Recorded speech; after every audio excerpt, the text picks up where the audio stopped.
पहले संविधान को बदलने की बातें कही। संविधान को एक व्यक्ति की मर्जी से तो होता नहीं है चेंज, है ना, सबकी सर्वसम्मति होती तब चेंज होता है। खुद की भगवान राम वाली इमेज दिखाने की कोशिश की, ठाकुर वोटर्स को भी मनाने की कोशिश कर डाली। मेरी पत्नी लेखा श्रीलेखा वो अलीगढ़ की है और चौहान है, ठाकुर है,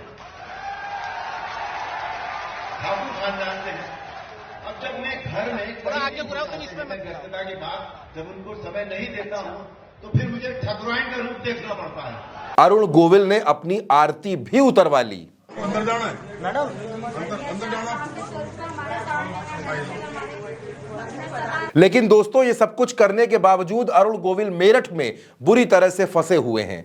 वजह यह है कि मेरठ में 48% मुस्लिम वोटर्स होने के बावजूद बसपा ने यहां मुस्लिम प्रत्याशी नहीं उतारा, तो सपा ने 3 बार प्रत्याशी बदलकर आखिर में दलित बिरादरी से आने वाली सुनीता वर्मा को टिकट दे दिया। बीजेपी के लिए सियासी लड़ाई दो तरफा है। पहली लड़ाई भाजपा को त्यागी ठाकुर वोटर्स की नाराजगी पर लड़नी है और दूसरी मुस्लिम कैंडिडेट ना होने की वजह से हिंदू वोटर्स का बिखराव रोकने के लिए एक और लड़ाई लड़नी है। अरुण गोविल के कैंडिडेट बनने के बाद सपा और बसपा की सोशल इंजीनियरिंग ने भाजपा की चुनौतियां बढ़ा दी हैं। पीएम मोदी ने इसी सीट से चुनावी अभियान की शुरुआत की तो 15 दिनों में मुख्यमंत्री योगी आदित्यनाथ 3 बार आ चुके हैं। लगातार 3 बार लोकसभा चुनाव जीतने वाले राजेंद्र अग्रवाल का टिकट भाजपा ने काट दिया। मुंबई से सेलिब्रिटी फेस अरुण गोविल को उतारा गया। भले ही उनका बचपन मेरठ की गलियों में गुजरा हो, मगर पिछले 60 साल से उनके परिवार का मेरठ से कोई ताल्लुक नहीं रहा। अरुण गोविल की पैराशूट एंट्री का अंदर खाने विरोध भी खूब हो रहा है। मेरठ में प्रधानमंत्री मोदी के फेस पर चुनाव लड़ा जा रहा है। वजह यह भी है कि 2019 के लोकसभा चुनाव में राजेंद्र अग्रवाल सिर्फ 0.4% के वोट मार्जिन से चुनाव जीते।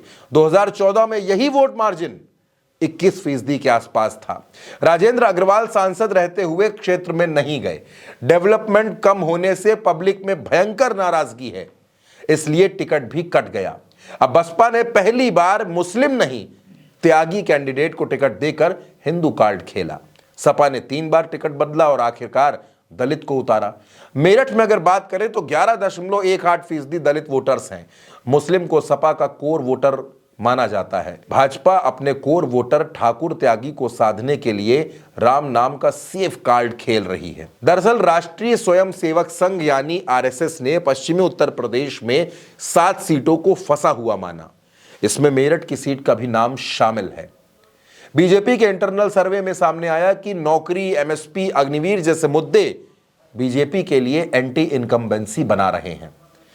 मेरठ में 48% मुस्लिम वोटर हैं। 6 से 9% की आबादी मायावती के कोर वोटर जाटव की है।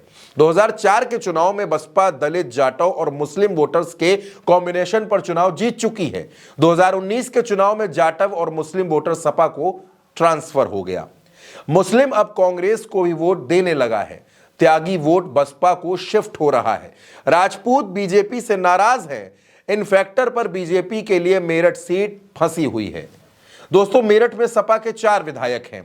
सपा यहां मजबूत स्थिति में है और यही वजह है कि अरुण गोविल मेरठ के चुनाव में फंस गए हैं। बीजेपी को यहां विरोध झेलना पड़ रहा है। अरुण गोविल की राम वाली छवि भी काम नहीं आ रही। यानी कुल मिलाकर अगर देखें तो मेरठ की चुनावी लड़ाई में अरुण गोविल बुरी तरीके से फंसे हुए हैं। सुनीता वर्मा उनको बड़ा चैलेंज देते हुए नजर आ रही हैं।